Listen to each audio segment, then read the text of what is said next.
Just to present very briefly, Camila Gramkow, she took her undergraduate courses in economics in the University of São Paulo. Then she took a master's degree in the Federal University of Rio de Janeiro. And I understand that your thesis, your master thesis won an important prize in Brazil, so it's certainly a great work. And then Camila took a PhD in East Anglia and working in topics of sustainability, and in particular with the use of the Cambridge Econometric program to simulate different trajectories in which the Brazil use industrial and technological policies for sustainability in order to encourage growth and income distribution. She found very interesting results that we use heavily in our last document of the Periodo de Sesiones, which is the most important document that ECLAC produces every 2 years. So it's a great privilege to have. She recently also published a most interesting paper in world development, and I encourage you all to read the paper about the association between economic complexity and emissions. So Camila, thank you very much for being with us, and the floor is yours. Thank you, Gabriel. Un gusto enorme estar aquí con ustedes. Gracias por la invitación. Good morning or good afternoon to you all. I don't know in which part of the world you are, but I assume we have people from many different parts of the world. It is my immense privilege to be here with you today. I was a student of ECLAC Summer School in 2010, so just over 10 years ago. And today I can say I am lucky enough to work at ECLAC. I am based at the ECLAC Brazil office. And still in these days, I am impressed that I get to talk to my work colleagues on a very frequent basis. Work colleagues that are still to me masters and experts and persons that I admire and I look up to. So as Gabriel was saying, I was listening to the presentation of Alberto. It was very interesting. I think you will see that are a lot of converging points. I assume most of you are economists or interested in economics. Please nod if you agree. All interest in economics, but they are not not all of them are economists. Okay. So at some point, it would be okay if they ask some questions or ask a more detailed explanation of a concept that could be more difficult for them to grasp. Brilliant. So please feel free to interrupt me, and it's very nice to see you and your interest, and perhaps in a few years we'll be looking at some work colleagues here, as was my case with ECLAC. So I want to talk to you a bit more, as Gabriel was saying, and bring you more to the environment world, if you wish. So you become more green today. So what I want to talk to you in the minutes that we have together is to discuss some of the scenarios we ran for Latin America and the Caribbean. And can you see my screen? I think you do, right? Okay, any problems, let me know. Yes, it's okay. I think you have to change the display because we're seeing your kind of the view of the speaker and not the person. Yeah. Okay. Ponerlo como slideshow. Slideshow? Yeah. No. You have to click on one of the lower things, the little icons. Display settings, maybe? Yeah, presenter view. Yes. Okay, thank you. Thank you. So in this conversation today, we will be linking many of the topics you heard from Alberto and the other speakers in the summer school with the question of environmental sustainability. Okay, in particular, you probably have seen this document, Building a New Future, Transformative Recovery with Equality and Sustainability. This is our most recent session document. The session document is ECLAC's main document, and it basically provides an assessment of the situation of the region, how the region is doing economically, socially, environmentally, and it also contains recommendations. So it's basically a plan of action to help the region develop. And I'll be talking to you today about Chapter 3, that describes the scenarios for a new development pattern that we work together with Gabriel and other colleagues at ECLAC.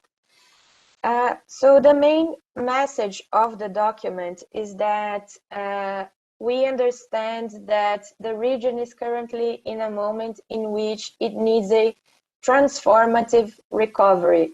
So it's not a simple recovery in the sense that we do not think that the region should go back to where it was before the pandemic. Actually, we found evidence that the region way of development or development routes, development path was actually unsustainable in any of the three dimensions of sustainable development. So even before the pandemic, we had signs that the economy was not doing well. In effect, the last 5 years before the pandemic showed the slowest rate of growth in the last 50 years. So it was already a moment of very slow economic growth. Socially, we have been observing an increase in inequality, in income inequality, a rise in poverty.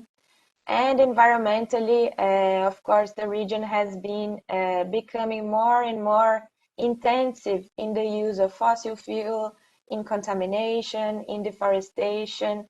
So in any dimension you may want to look at, we found signs or evidence of unsustainability. And what the pandemic brought was actually light. It brought light into the problems that were already there. If nowadays, if this crisis, if this very extreme shock is bringing severe effects in terms of increased poverty, extreme poverty, this has to do with the structural characteristics of our region. For instance, the fact that over 40% of the employees in the region are informal. This means that any shocks that come will mean that this employee is very vulnerable. It's not protected by any contract with its employer, and it will require strong state action to protect this person from falling into poverty indefinitely.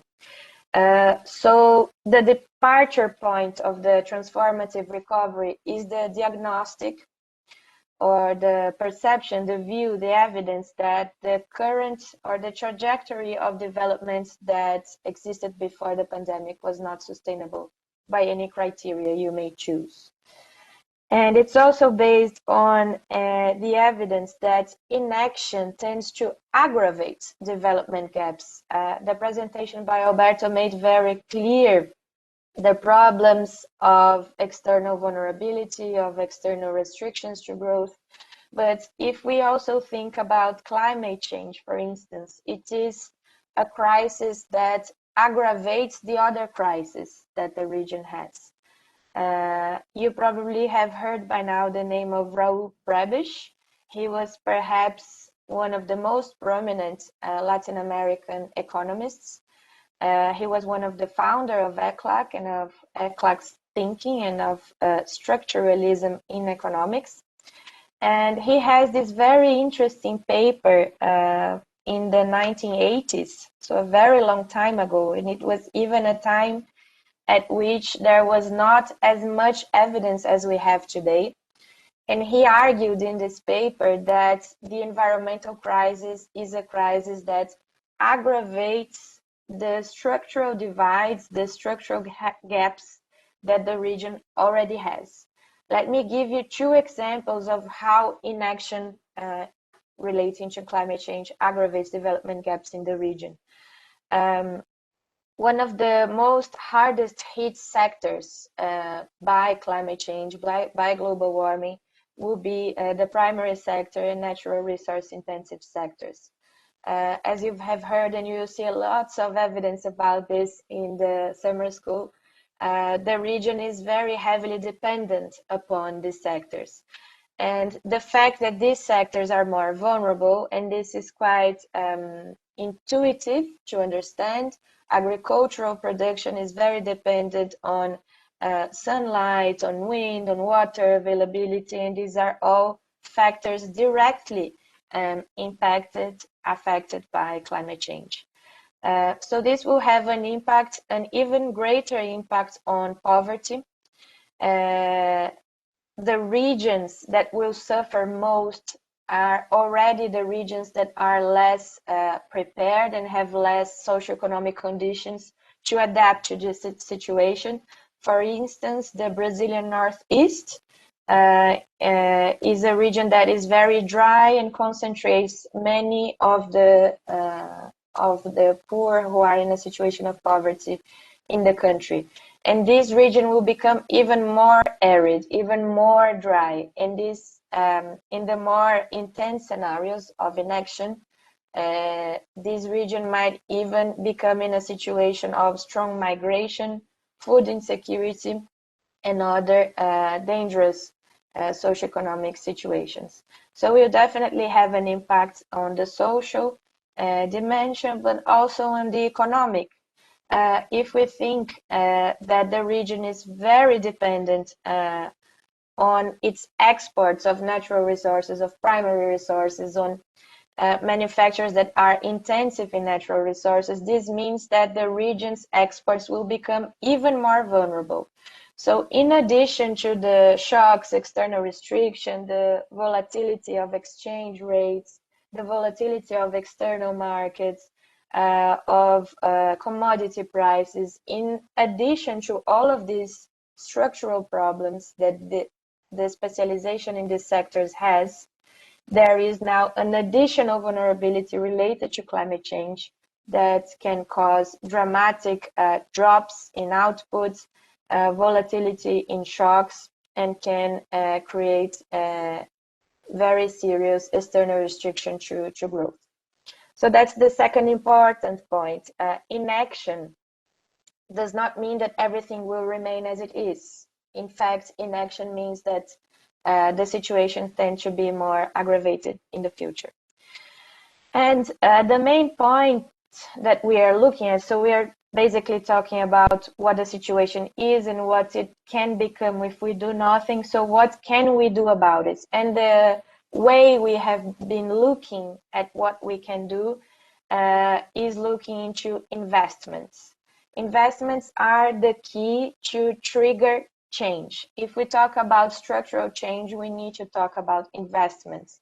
And investments are particularly important in the current context because they are a very dynamic component of GDP. So promoting more investments now in a context of low interest rates and of the need of recovery, this can help push economic activity in the short term, recover economic activity, jobs, income, etc. And in the long term, as I said, investments are the main link between the short and the long run. So in short, this is the idea of the big push for sustainability. And just one additional information, the big push theory is actually an old classic theory of development. It was developed by an author named Paul Rosenstein-Rodin. And what he said, why did he name it a big push? The reason is that he said that development does not happen spontaneously, and it does not happen bit by bit. So looking at the margins, starting bit by bit, that is not how development happens. What actually is required is a big push in the sense of mobilizing a large volume of investments that can set change into motion. So here we are really talking about large-scale structural change in the trajectory of development. And that's the main message throughout the document. So what we tried to do in chapter 3 was try to model this and quantify this big push for sustainability in some form. So the objective was to assess the impacts in the region, in Latin America and the Caribbean, of recovery policies that are based on a big push for sustainability. The way that we did this was basically by building scenarios. That's the first thing about using scenarios-based modeling, to identify what it is that you want to model, what questions you want to answer. And then we simulated these scenarios with the macroeconometric model with 3ME, which I will be discussing later. So here is a very short description of the scenarios that we ran. They were basically 4 alternative scenarios, and I'll go through this short description now so you understand the whole picture, but then later I will go into more details so you can understand what was done. So we have a scenario that was the old normal. This is basically projections of growth, of human demographics, of the energy and environmental systems that did not consider the pandemic. This is a scenario we call the old normal because we understand that it is not available anymore, and it's not desirable to go back to this old normality. And then we have a second scenario of interest that captures the impact on the pandemic. So basically, we introduced shocks on the old normal scenarios to give us the COVID-19 pandemic scenarios. I'll go into more details later, but this, of course, is a scenario that is subject to a lot of uncertainty. We are still waiting for the formal statistics of the countries to know exactly what happened last year in each sector, to what extent, and how these impacts spread across the economy. So, of course, this is a scenario that is subject to even more uncertainty than usual in this type of modeling exercises. And then we have a second, a third, and a fourth scenario that are actually one block. And these are the scenarios that we try to simulate what would be a big push for sustainability in the region. So we have an unconditional big push for sustainability, and we have a conditional big push for sustainability. And let me briefly introduce you to this kind of language. This is the language that is frequently used in the climate change negotiations, discussions. And actually, if we look at the current agreement that is in place, it's called the Paris Agreement. I'm sure all of you have heard about it. It is the global governance that member states have decided to provide to deal with the problem of climate change. So in the Paris Agreement, one of the reasons it was successful compared to other agreements is that all member states agreed to what is considered a dangerous level of climate change. So every member state agreed that 2 Celsius degree is dangerous, so we should avoid reaching a warming degree of 2 degrees Celsius. And it also states that member states should make efforts to not exceed 1.5, which is in the border of dangerous. And the reason why it was successful is that the agreement itself does not tell member states what they need to do to achieve this global target of maintaining global warming up to 2 degrees Celsius. It is the member states that inform what they can do, and this is called the National Determined Contributions, the NDCs. You will hear a lot about these small letters if you go more in depth into these matters.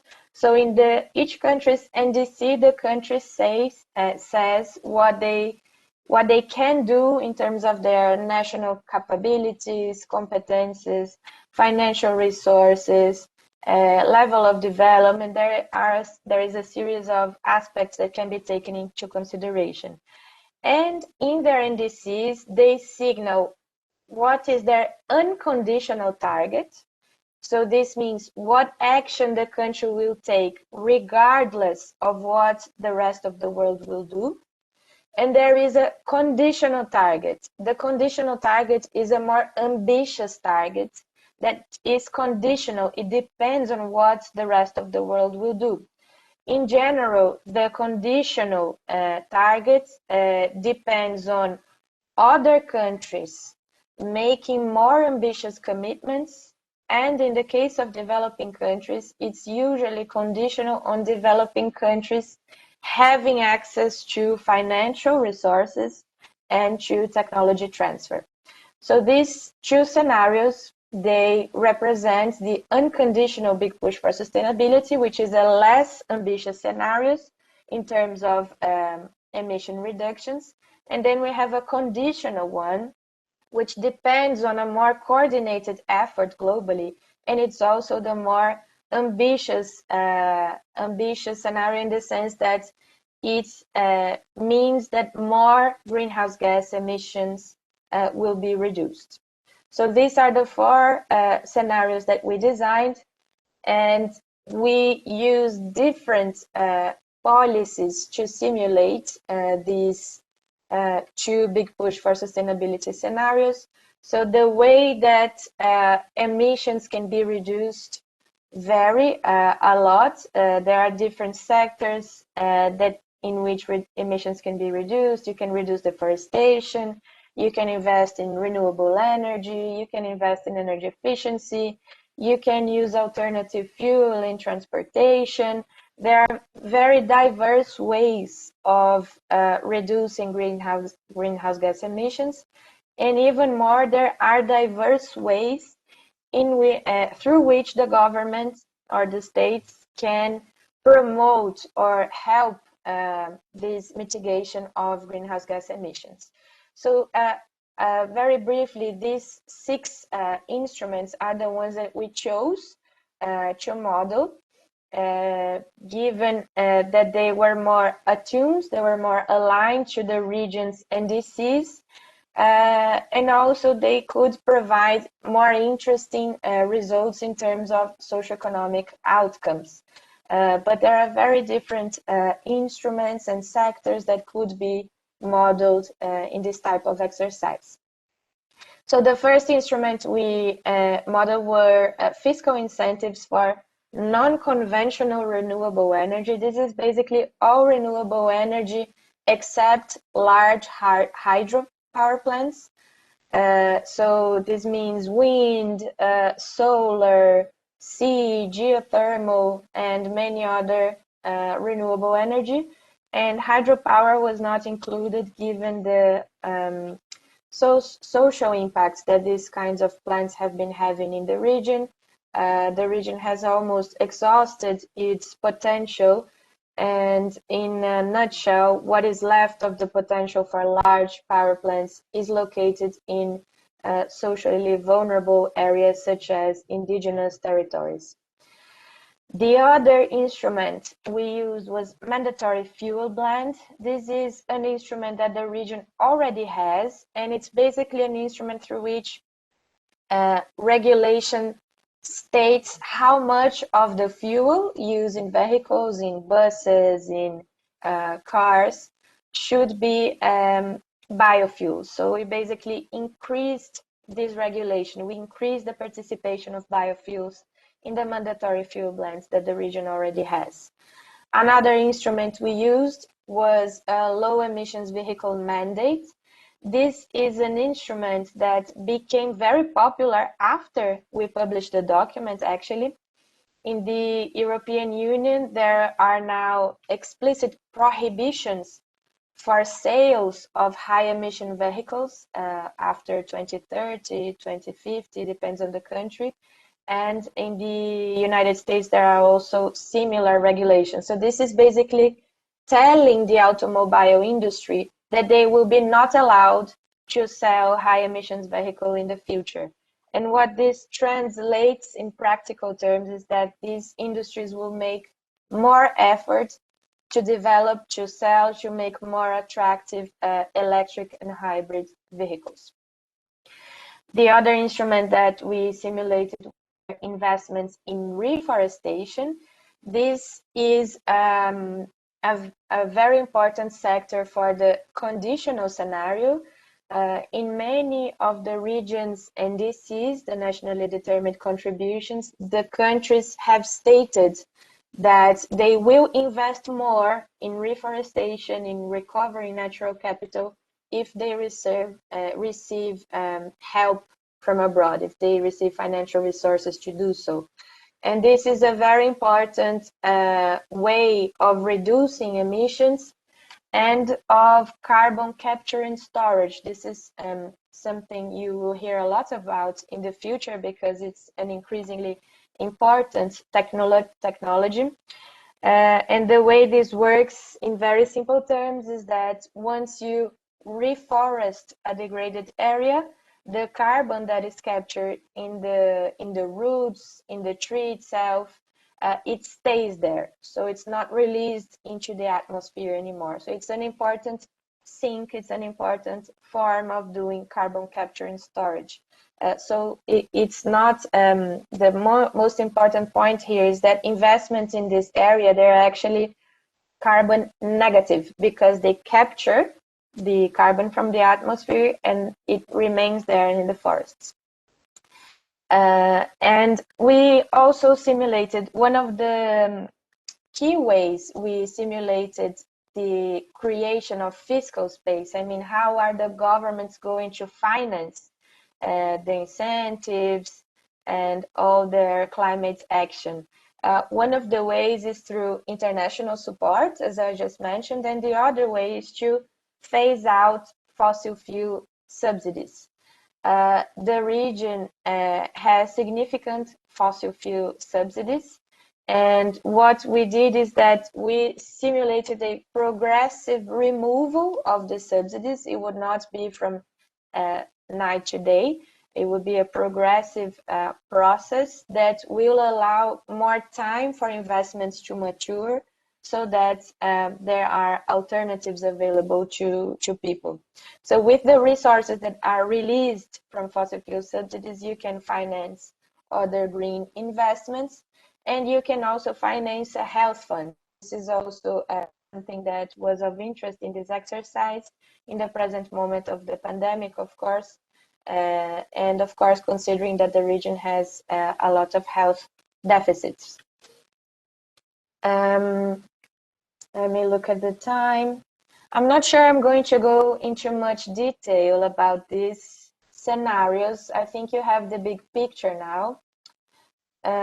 You can see it in the document, but what I wanted to emphasize with these tables is that for those of you who are interested in doing quantitative exercises, you have to be very patient because you need to have very concrete parameters about what you are doing. The quality of what comes out of the model depends directly on the quality of what you input in the model. So if you are the type of person that has no patience looking into data, looking for parameters, looking for other scenarios, searching for papers and studies that can provide some kind of basis for what you want to run, then perhaps modeling is not for you, because it really requires a lot of patience of looking to the literature. And sometimes you want to do something and the model crashes and you have to change strategy. So it's quite data intensive. But once you get a more consistent scenario, you get consistent parameters, it's also very interesting to look at the different results and analyze them and question what happened in one or another scenario, why they differ. So it's quite an interesting exercise as well. Yeah, I will not go into the details, but I encourage you to look at the document at chapter 3. You can look at there. You can see that we have to make very precise assumptions for each country, for each sector in each country, not only in the region, but also in the rest of the world. And then in the unconditional scenarios, I won't bother you with these details, but you can find this in the report. Again, you have to do very specific and evidence-based and use evidence-based parameters to simulate the policies that you want. So just to give an example here, in the first one, in terms of incentives for non-conventional renewable energy, first of all, you have to identify exactly which renewable energy you would like to provide incentives to. And then you have to define the level of the incentive you would like to give each type of energy in each year in the period that you are interested in. So we were interested in modeling from 2019 to 2030. 2030 is a very important year for humanity, I would say. You probably have heard of the 2030 agenda and the 17 Sustainable Development Goals. So that is really a milestone that we were interested in looking at what would happen to the region by 2030. So there you can see that we provided, in the simulations we used, we provided simulated public funding to cover 90% of capital costs, not current costs, only capital costs of investments in 2020, and then downsizing, phasing down these subsidies to zero by 2030. So it's basically giving an initial shock, a very high subsidy at the first year, and then phasing out the subsidies by 2030. And there is a list of the technologies we simulated. And then you can find the other details for the transportation simulations we used, the low vehicle mandate and the minimum biofuel blend. It had to be also consistent with what the region could do. So this is also another important point. It's important that the scenarios are viable and realistic.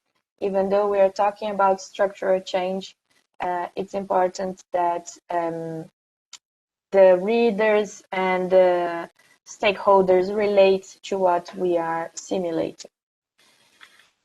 And the main difference between the unconditional and the conditional scenario are the incentives in reforestation. As I mentioned, in the NDCs of the region, one point seems to be common between all of them, and that is that the conditional targets, that is, the countries will do more mitigation, reduce more greenhouse gas emissions if they receive aid or help, financial help, to do more reforestation. So this is the main difference between the unconditional and the conditional scenario, the investments in reforestation. And again, we had to be very specific in estimating how many hectares each country would reforest in each year and how much carbon could be captured in each of them, etc., etc. Another important difference between the unconditional and the conditional scenario is what happens in the rest of the world. in the unconditional scenario, as you remember, the unconditional targets do not depend on what the rest of the world does. So if I go back here, you will see that in the rest of the world, we assume it was the same as in the COVID scenario because it's not relevant. What the rest of the world does is not relevant to what the unconditional targets mean for the region. But in the conditional scenario, it's different. The conditional scenarios depend not only on foreign aid, on external finance to help reforestation, but it also depends on the rest of the world also pushing more and having more ambitious targets. And because we didn't want to introduce some very complex scenario and introduce too many specific changes in the rest of the world, our interest remains in Latin America and the Caribbean. The way we simulated the reduction in emissions in the rest of the world was by introducing a carbon tax and using the revenues of the carbon tax to reduce other taxes in the economy. So the tax burden remains the same, but now the taxes are raised on something that is negative. You are taxing pollution and you are relieving the tax on something that is positive. It's basically VAT and payroll, etc. Okay, so now we know the scenarios that were built, and the second question is how to simulate them. There are very different models available that are capable of simulating these types of scenarios I just introduced. The model we use is called E3ME. It stands for Energy, Environment, Economy, Macroeconometric Model. The reason we were very interested in this model is that it is a model that is particularly capable of capturing the structural gaps, the structural divides of development in the region. So other types of models, if you look at computable general equilibrium models or optimization models or partial equilibrium models, at some point, if there is an optimization assumption, at some point there will be market clearance. And as the economists here will recall, at this point, all markets will clear, demand equals supply, and there is no disequilibrium in this sense, including the labor market. So that was not very interesting for our region that has very important gaps in the labor market. We have high unemployment rates that is closely related to high poverty rates and informality, etc. And we also have a very important structure that is trade imbalance. Trade, as you recall from Alberto's presentation, has been a bottleneck for the region's development many times. And while the structural characteristics of trade do not change, this can happen again in the future, as is the case in the moment for many of the region's countries.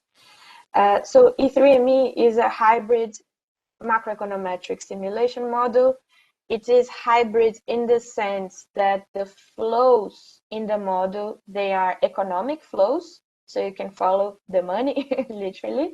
And it's also physical flows, so you can see the flows of money from one sector to another, but you can also see the flows of energy, the flows of emissions, and there's also a small materials component that you can see the materials flows in the economy as well.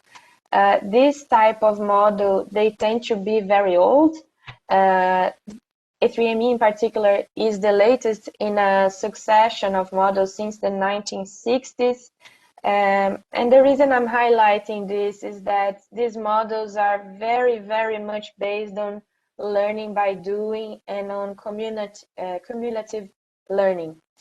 I have used this model in my doctoral PhD thesis, and I can tell you that I had not worked with this large-scale modeling before, and I had an expectation that these models were very high-tech and very, you know, almost sci-fi. And but when it comes when it comes to modeling, it's basically yourself as a modeling entering manually the changes, and it's very subject to error.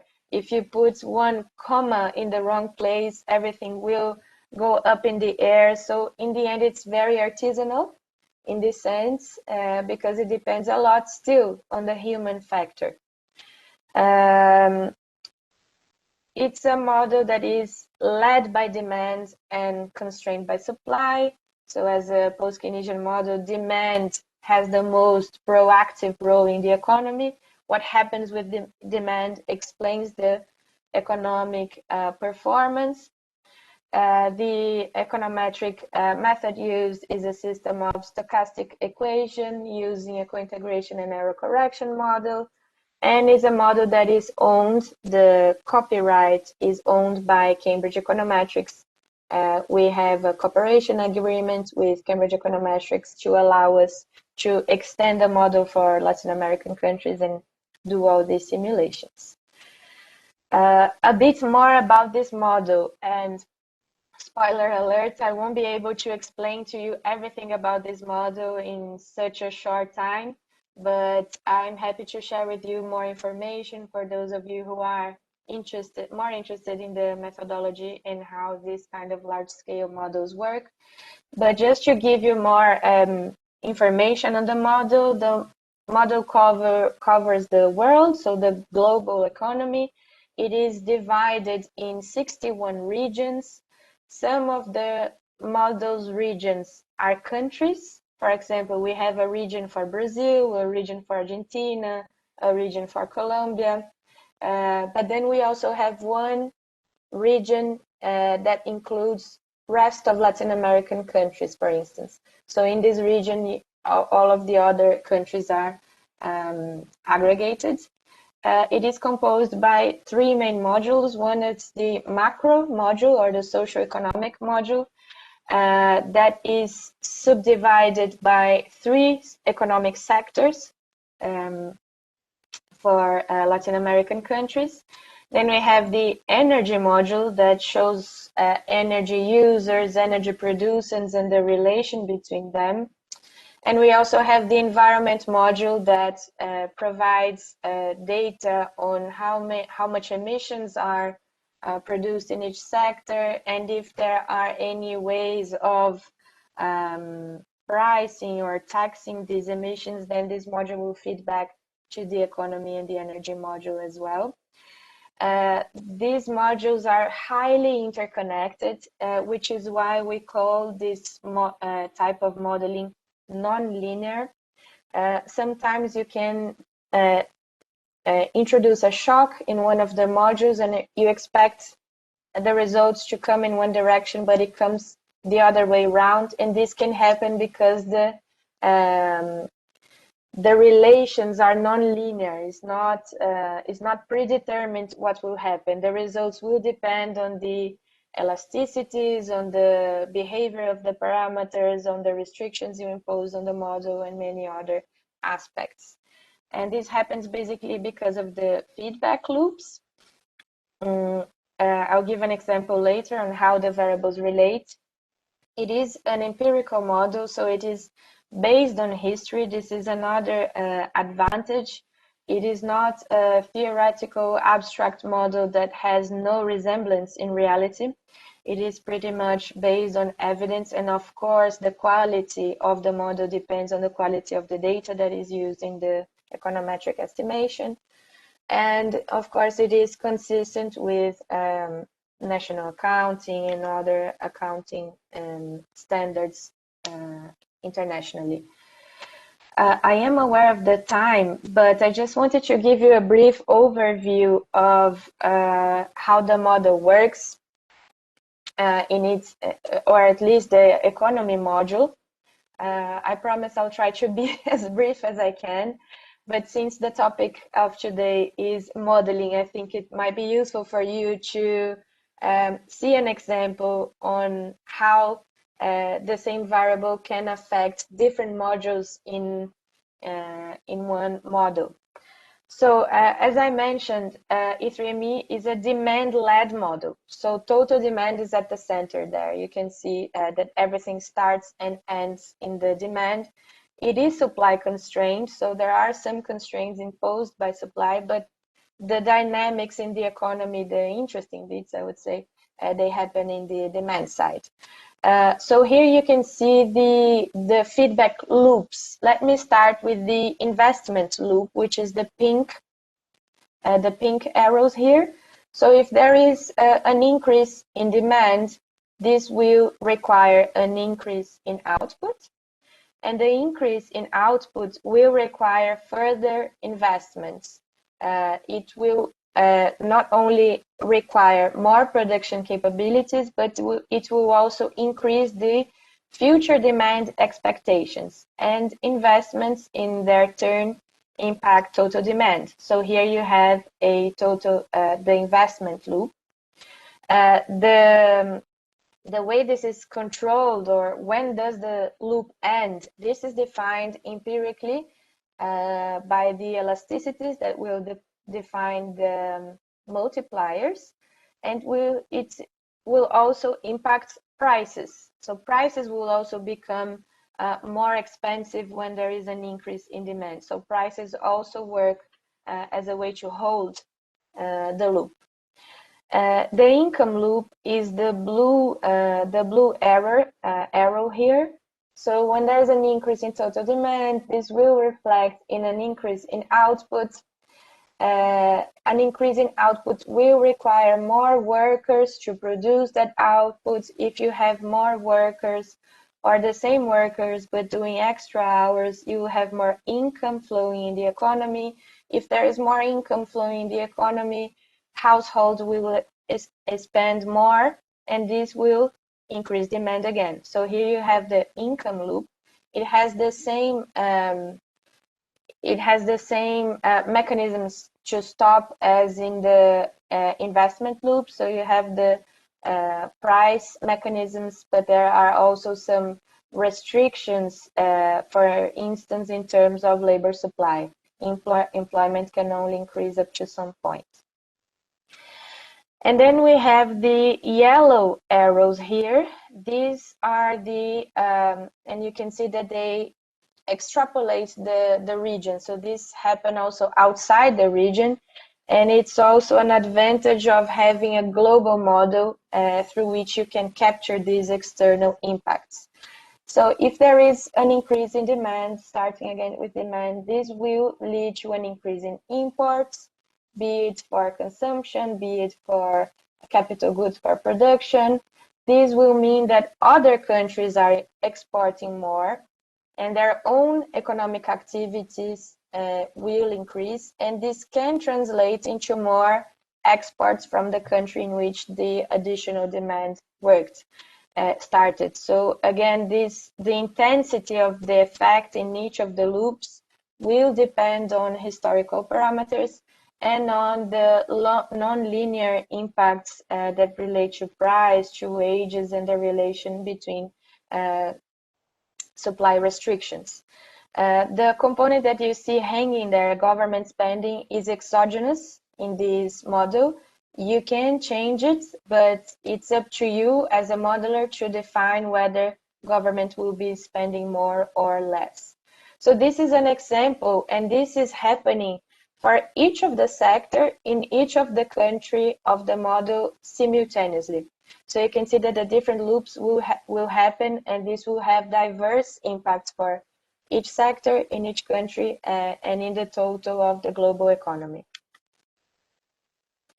Some limitations, this is something I want to highlight very strongly.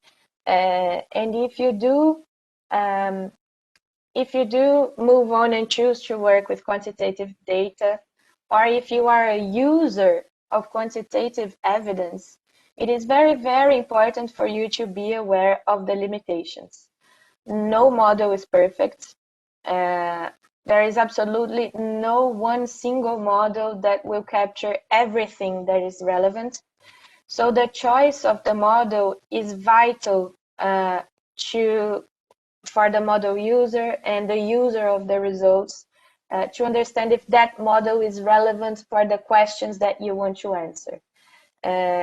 In this sense, I am a strong supporter of pluralism, and this is actually the approach we used in Chapter 3. This is one of the models we used in Chapter 3 that I am presenting now to you, but that there are other modeling approaches in that chapter as well. So the advantage of having pluralism is, first, you have to make explicit the limitations. This is very, very important, and I think that, in my personal opinion, many of the computable and partial equilibrium models are forgetting, or they don't mention anymore the limitations that they have, which do represent a lot of misunderstanding in interpreting the results. But by having pluralism, you can look from different angles at the same questions. One of the things we saw here is how important industrial policy is. E3ME is not an adequate model to look at industrial policies. So another model is covered in Chapter 3 that brings light, brings more insight, and complements the results of E3ME in terms of technological development, innovation, which are very complex things to model. Having said that, let me go through briefly the limitations of E3ME. It is strongly reliant on data as an econometric model. It is an annual model, so it does not capture changes that can happen within a year. It will only capture the entirety of the year. It depends directly on the quality and availability of the data. And in some cases, we know we don't have the data as much updated as we wanted.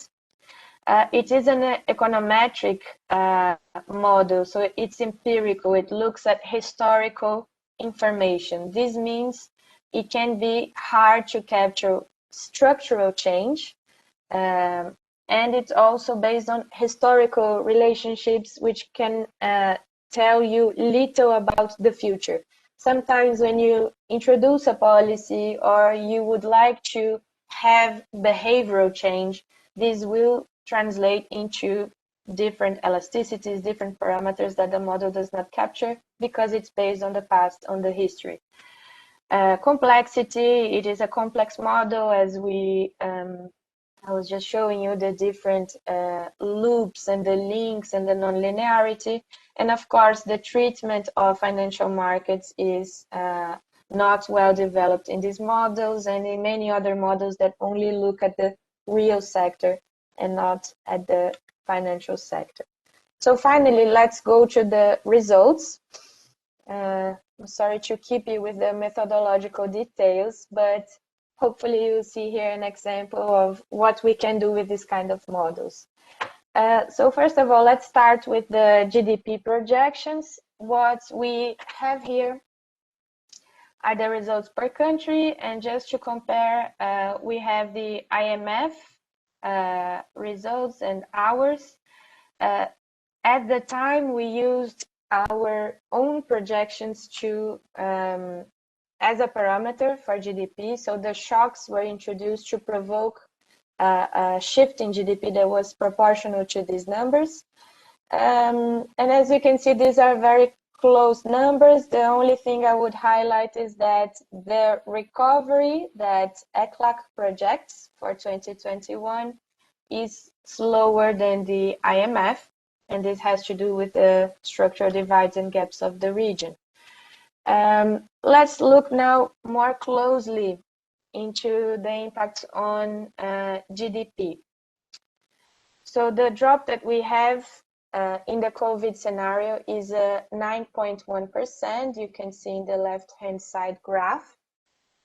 So you can see there the business as usual scenario, that's the blue line, and it represents the scenario that had no pandemic. And the COVID-19, the yellow or green line, it reflects the COVID-19 scenario. So you can see the drop in economic activity because of COVID-19 and you can see that the recovery is never full. The yellow line never touches again the blue line, even though there is some convergence. It never goes to the same standard as before. And in the right-hand side, you can see what happens in Latin America and what happens in the world in this scenario. And what we can see is that the region and the world face a significant drop in GDP rates. So the region again falls at 9.1%, but the drop is more heavy in the region, is more intense in the region, and it lasts longer. So the region recovers more slowly than the rest of the world. In effect, it never reaches again. You can see that the yellow line never touches zero. It never reaches again the levels expected prior to the pandemic, while the rest of the world recovered above. So the recovery goes, the economic activity levels become higher than the ones previously expected. The impacts of COVID-19 on greenhouse gas emissions. In this graph, we compare the level of emissions in 2019, so that's our base year, with the trajectory throughout 2030. And in all of the scenarios, there is an increase, but the blue line represents Latin America and the Caribbean in the business as usual, in the scenario without COVID. And we can see that COVID reduces emissions in the region, that is the red line. It reduces emissions up to 2025 in relation to the business as usual, the scenario without the pandemic. But then there is a recovery in the level of greenhouse gas emissions. That is, after 2025, the emissions become even higher than in the absence of the pandemic. And the same pattern happens with the rest of the world. And the reason for that is related to the non-linearities of the model. When there is a drop in economic activity, this causes prices to reduce. And because oil and other fossil fuel prices are very volatile, the drop in the prices of fossil fuels is so strong that in the recovery there is an even more intensive use of these kinds of fuels than before the pandemic.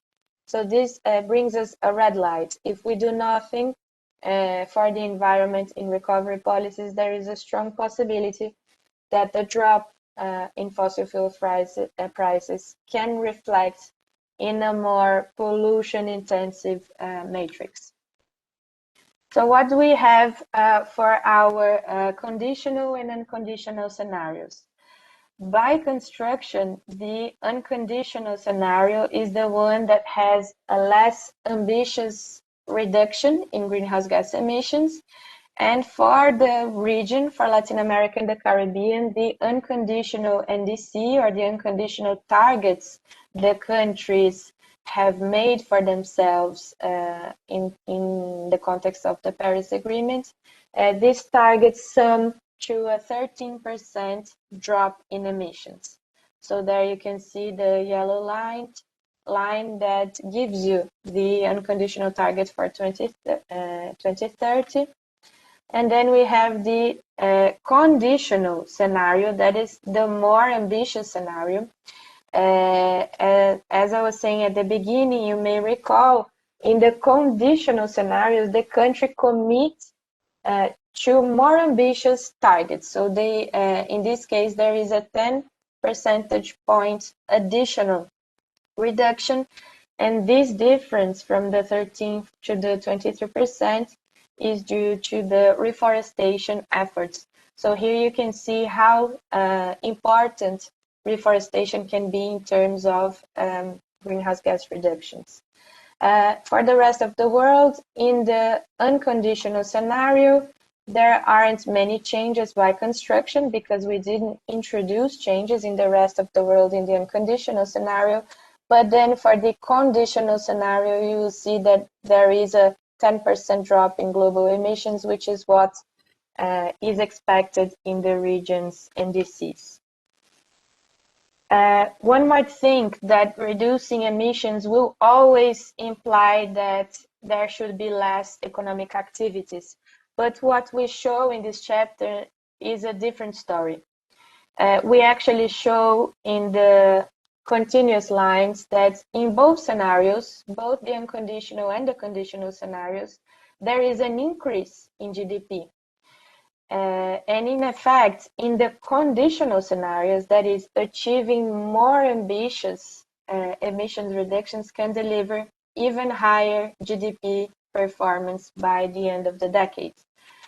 And this can come as a surprise, but it's actually not if you think that you are really stimulating economic activity. But the way that you are doing that is by stimulating green investment. So you are transforming the economy, you are fostering the use of green technologies and creating a process of structural change. For the rest of the world, the unconditional scenario has a slightly negative impact, but it's very small. But in the conditional scenario, the one that requires a global governance, a global articulation, there's also positive impact for other countries in the rest of the world.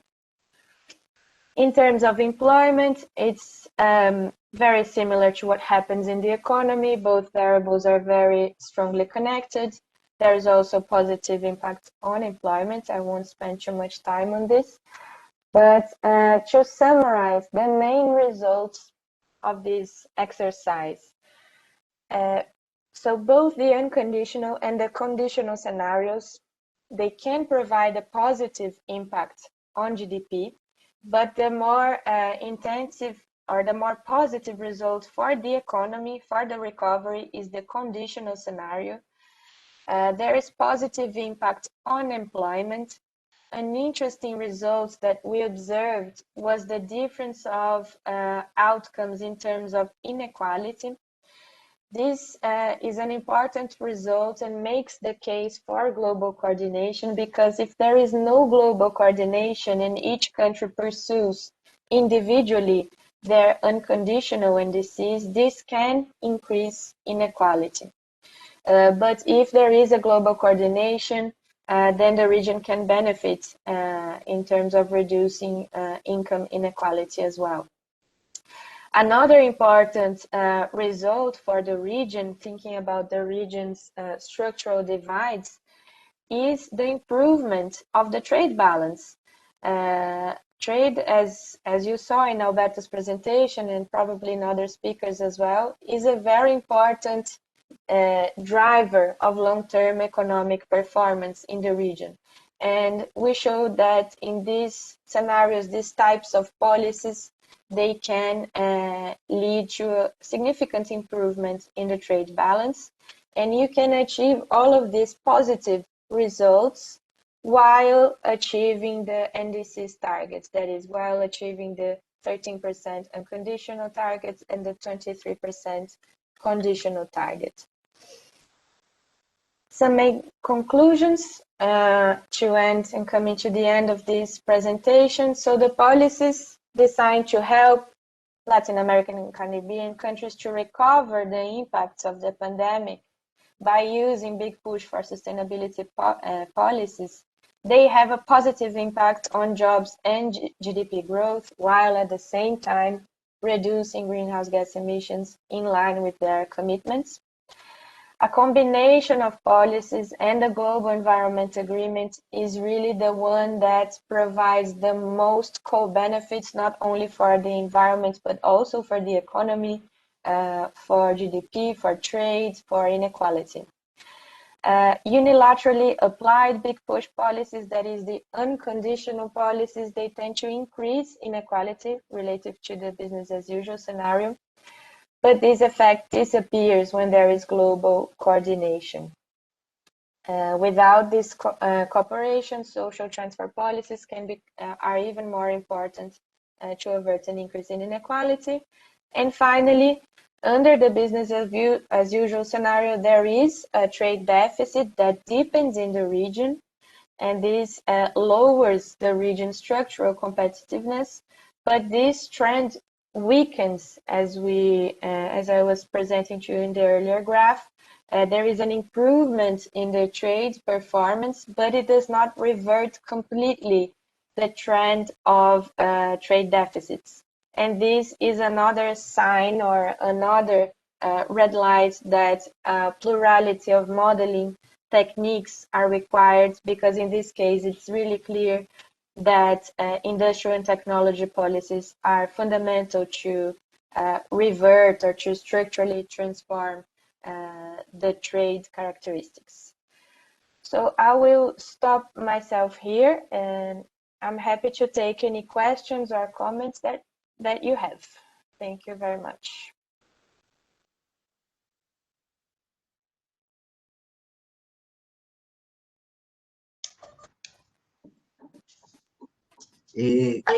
Muchas gracias, Camila.